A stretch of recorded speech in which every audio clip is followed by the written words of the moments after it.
வணக்கண்டோலண்டோலி 56 போற பயணத்துல இன்னைக்கு நாள் 41. காலைல இருந்துச்சு ப்ரெஷ் பண்ணிட்டு இன்னைக்கு கொஞ்சம் வேகமா எந்திரிச்சிட்டோம். சரி ஏதா பண்ணுவோமேன்ட்டு கையில நகம் அதிகமா இருந்துச்சு, அதை வெட்டிட்டு ஜிம்முக்கு கிளம்பிட்டோம். இன்னைக்கான பயிற்சி லெக்கும் ஷோல்டரும்.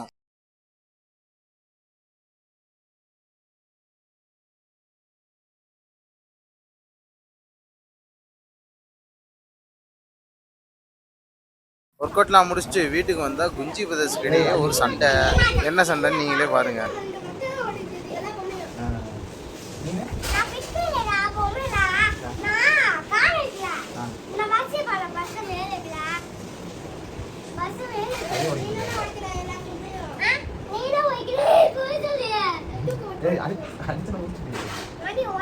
அப்புறம் அந்த பஞ்சாயத்தெல்லாம் தீர்த்து வச்சுட்டு பிரேக்ஃபாஸ்ட்டை லோட் பண்ண ஆரம்பிச்சிட்டோம். குட்டி இஞ்சிக்கு ஒரு முட்டையை கொடுத்துட்டு கடைக்கு காலி ஆயிட்டோம். கடையில போய் வேலையெல்லாம் பார்த்துட்டு பிரேக் டயத்துல டீயும் கலப்பரப்பை லோட் பண்ணிட்டு அப்புறம் கடையெல்லாம் பூட்டிட்டு வீட்டுக்கு காலி ஆயிட்டோம். வீட்டுக்கு போயிட்டு 2 முட்டை தோசையை சாப்பிட்டு இன்னைக்கான நாளை முடிச்சுக்கிட்டோம். கன்சிஸ்டண்டா இருங்க.